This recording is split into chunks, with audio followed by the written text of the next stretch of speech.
Hi, I'm Brittany, and this is my story. Please like and subscribe. Growing up, I thought my mom was the most beautiful girl in the world. She was just 18 when she had me, and even when I was little, I could tell she cast a spell on everyone around her. She always looked picture perfect, and heads would turn at the sound of her lovely laugh. And to top that, she was a crazy talented singer and musician. She'd let me play on the piano as she practiced her songs. And when I was 3, Mom released her first album, and it broke records. She shot to stardom overnight, and our lives were transformed. And because of Mom, I was famous too. We'd be photographed every time we stepped out, and people thought we were the cutest pair. Mom and I were super close, and I had some of her talent. So it was no surprise that I wanted to be a famous singer one day, just like her. But then suddenly, everything changed. I was in 7th grade when I started noticing that my hair was falling out, fast. This one time when I was brushing my hair, a huge clump fell out, and I screamed. My parents rushed me to the doctor, and we found out I had alopecia. I was gonna be bald, and there was no way to stop it. I'm gonna be ugly. I'll never be pretty or famous now. Honey, you'll always be beautiful, and people who care for you and admire your talent will love you anyway, just like your father and I do. But it was hard for me to stay positive the more hair I lost.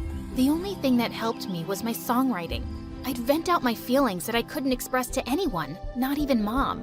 In 8th grade, we moved to another town where Mom was recording her album, and before joining my new school, I decided to start wearing wigs. Mom encouraged me to get the brightest colors. I love this candy pink one. And this electric blue, such a pop star look. Mom, don't you think people at school will make fun of me? Not at all, Britt. Trust me, you'll be a trendsetter. Well, maybe Mom was right, because people in my school warmed up to me instantly, especially the most popular girl in class, Mandy. She invited me to sit with her group at lunch, and I was thrilled, mostly because one of her friends was this really cute boy, Chris. Girl, you so have a crush on Chris. What? I have no idea which. Oh, come on. It's so obvious. And I get it. He's super cute now. You should have seen him before. His mom works for us as a maid, and he was always this, dorky kid. But Mom's on the school board, so she got him admitted here on a scholarship, and I gave him a total makeover. If you're into him, I could totally set you two up. Really? You would? Of course. What are friends for? For the next week, Mandy kept finding ways for me and Chris to get closer. Oh God, my gardener just texted me that my pet spider ran away.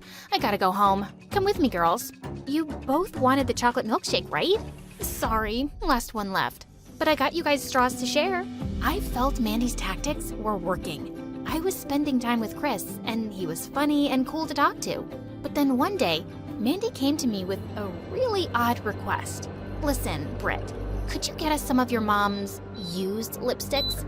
Only those that have, touched her lips? That's the creepiest thing anyone's ever said to me. Why? Well, my mom had this really great idea about selling them on eBay for really good money. That sounds bizarre, and I'm not doing it. It's not like I asked you for some gold statue from your palace. You're filthy rich, so the least you could do is share some of your wealth with your friends. I didn't know I had to share my wealth for us to be friends, Mandy. Wow, rich people really are cheap. I'm sorry, I had no idea you guys were so poor. Don't worry, I'll talk to Mom and see if we can find jobs for you and your mom to mop our marble floors and dust our gold statues. Maybe I sounded like a jerk, but she deserved it. It was obvious now that she'd been my friend just because of my rich, famous mom. As expected, Mandy and her gang dropped me like a dead fly the next day. I walked past them and sat alone at recess. But moments later, I was overjoyed to see Chris walking over to me. But then suddenly, he stuck a piece of gum to my wig. Hey, what the heck was that? The pink gum goes with your dumb wig. Consider it a parting gift. What, did you really think we'd be friends after what you said? What did I say? Drop the act. Mandy told me she accidentally spilled juice on you yesterday, and you yelled at her. You said she's as worthless as the maids who mop your floors? How can you talk like that? Don't you have any respect for anyone? That's not what I— Save it, Brittany. You're just some rich brat no one would even know of if it wasn't for her mom. Good luck with your perfect life. If only they knew. After that, they kind of made my life miserable, especially Chris. Rubber snakes in my locker, glue on my seat, mud in my gym shoes. He pulled every stupid prank. One time, I walked into the classroom and Mandy groaned loudly before passing some money to Chris. Ugh, I lost the bet. Weirdo's wearing a purple wig today. Told ya, but you were right about one thing. She looks like a cartoon, no matter what. One afternoon when I got home, I heard loud voices from the lounge, and I was shocked to see Mandy and her friends surrounding Mom. Sing a song for us, please. How are you so pretty? You and Brittany look like sisters, except you're like 10 times prettier. What's going on here? Oh, hi, honey. Your friends dropped by for a visit. Could you quickly get the snacks tray from the kitchen, please? And moments later, Mom was performing as those hyenas screamed and took selfies, and I just stormed off. An hour later, Mom walked into my room. Why didn't you join your friends? Are you feeling sick? I'm fine, Mom. And they're not my friends. They don't even like me. They're vultures who probably came to steal your lipsticks. What? They're just not nice to me, okay? I didn't tell you because you're busy with your album and we'll be leaving as soon as it's done, right? Yeah, but it could take a few months. You know, honey, teenage girls fight all the time and then make up. Come on, why wouldn't they like you? You're amazing. You won't get it, because I bet no one's ever disliked you. Please, just close my door on the way out. It was my 14th birthday soon, and I'd only wanted a small celebration with my parents. But to my horror, Mom said she'd invited my entire class. What's a birthday without your friends? They like you. They all said they'd come. Not for me, Mom. You're the main attraction. You're wrong about this, Britt. Come on, I bought you this lovely dress and this wig to match. I bet no boy will be able to keep his eyes off you tonight. I was hating Mom for this. But then I thought I wouldn't mind looking amazing and making Chris eat his heart out. And if they all thought I was some entitled princess, well, I'd enjoy showing them that I was. The party was in full swing when I walked in, and I was making heads turn. But I caught Chris looking at me with zero interest, and then he just turned away to the food table. Why are you even here? Oh, hi. Didn't see you there. Was kinda hoping you wouldn't show up. It's my birthday party. Oops, didn't get you a present. I just came because Mandy asked me to. What are you, her pet? You believe anything she says and do whatever she asks? Chris looked mad, but before he could reply, Mom stepped onto the stage. Attention, everybody! Many of you may not know that Brittany is a super talented singer herself. So, I wanted you to cheer her on as she joins me for a duet. The last thing I wanted to do was sing in front of these people, right next to Mom, but she'd left me no choice. I was super nervous, and I could tell my voice was off key. Mom kept nodding at me encouragingly, but I just couldn't go on. As I was leaving, I suddenly tripped over my dress.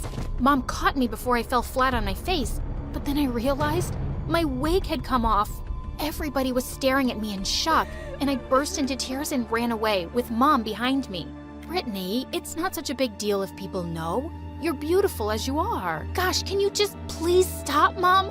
I'm so sick of you telling me every other minute that I'm amazing and beautiful. Maybe it's something you need to keep telling yourself because even you don't really believe it. That is so unfair. No, what's unfair is that you made me sing tonight because next to you, I feel about this small. And it's unfair that all my hair fell out, and it's unfair that I constantly have to live in the shadow of someone like you. Why? What's so terrible about me? Just that you're you. So freaking perfect. I knew my words were cruel, but I just couldn't stop myself. I was certain I wouldn't be going back to school. But after the weekend, I decided I wasn't hiding. It's not like my life in school was great before. What would be so different now? But to my surprise, I was met with smiles and greetings when I entered the class. One girl invited me to sit with them for lunch, while another whispered, "I think you're brave, girl." I was touched by everyone's kindness. Mandy and her group didn't say a word to me, and I didn't even look their way. But that afternoon, while I was waiting for my car, Chris came over to me. I tried walking away, but he blocked me. Please wait. You don't ever have to talk to me again. But I just want to say, I'm sorry for judging you when I didn't know anything about your life. And for blindly believing Mandy. I know she can be mean to people she doesn't like. I'm just sorry for being a jerk. He sounded so sincere that I forgave him, but I wasn't sure I wanted to be friends again. But after that day, Chris was always around me, and it was hard to ignore him. Plus, it seemed to make Mandy really mad, which was a bonus. Things were looking up for me at school, but at home, Mom and I hadn't talked in weeks. I felt guilty, but I just didn't know how to fix things. But one day while I was studying, Mom came in. "Brittany, I've been thinking a lot lately, and maybe I don't really understand what you're going through. I just wanted you to believe that your condition doesn't define you, and it doesn't have to take over your life. Also, I never meant to overshadow you. Would you feel better if I stepped away from singing for good? Maybe we can focus on your career now." "Mom, no. You're right. I let my condition dictate how I feel about everything. I'm really sorry for what I said, and I'd never want you to stop doing what you love. You're my favorite singer." A week later, we had a spring dance at the school, and I was over the moon when Chris asked me to be his date. But when I got to the dance, I was shocked to see Mandy on his arm. What's going on? You two are friends again? Who said we ever stopped being friends? And did you really think Chris would start liking you after the party? You are so easy to fool, girl. You think everyone's just gonna fall for you because you're some princess? I wanted to show you your place. Just a nobody with a famous mom. Chris, you're so weak and pathetic. And Mandy, you must be really insecure to be jealous of a nobody. And I have a great chance of being a somebody one day because I'm talented and have a super famous mom. And you'll always be a loser looking to sell celebrities' used things. You know what? I'll do you a favor and send you Mom's used toilet paper. Mandy was about to attack me, but my classmates jumped in to stop her, and I just walked away. I told Mom I didn't want to stay another minute in this town. And by the next morning, she had everything packed and we left. Mom and I grew close again, and she featured a duet with me on her next album, which was #1 on the music charts for weeks. And I decided that I wanted to use my fame for something good. So I openly talked about my alopecia on Insta. I got such an outpouring of love and messages from people going through the same thing. And it felt amazing that I could make others feel less alone. Years went by and life was good until I joined college, because on the very first day, someone playing with a football bumped into me in the hallway, and I looked up to see it was Chris. "Brittany, I'm so glad to see you. I've thought of you every day." "Really? Because I never thought of you after I left. I was too busy living my best life. Now, if you'll excuse me." I'd kept my cool, but inside, I felt shock and anger bubbling up. Why did he have to be here? He just wouldn't back off. He'd leave flowers and apology notes in my locker and bring coffee for me every morning. One time at a football game, he sat across from me on the bleachers holding a large banner. "I'm sorry, Brittany. Give me one more chance." What's up with you and Chris, girl? What can't you forgive him for? I mean, look at him. Trust me, he's an A-class jerk. I told Mom about how Chris was ruining my life, but surprisingly, she told me to hear him out. Why should I? You know what he did. I know, sweetheart, but people can change. He sounds like he's really sorry, and kids in school can be so stupid sometimes. Speaking of stupid, is it that boy in her tree? Brittany, I'm not getting out of this tree till you talk to me. I swear, I will sleep here and eat the leaves and never leave till you hear me out. Seriously? Why are you acting like such a maniac? Why are you even here, Chris? Because I've hated myself every single day since you left. I was weak and pathetic, but I never faked liking you. Mandy hated that you and I had grown close, so she made me play along with her act at the dance to hurt you. Made you? No one can make you do anything. Except that she could. My mom had taken loans from their family, and Mandy threatened to make life really difficult for her if I didn't play along. I know it doesn't sound good enough, but I felt like I had no choice. After you left, I dropped out of that fancy school. I couldn't stand to be around Mandy. And I followed you online, and I knew you were going to this college, and I had to see you and give you this.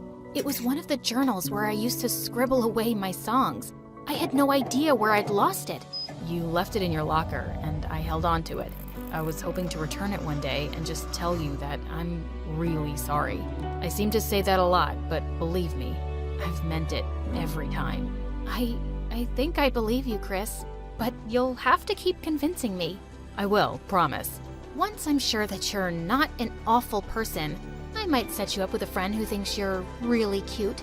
And I hope by friend, you actually mean you. In your dreams, jerk.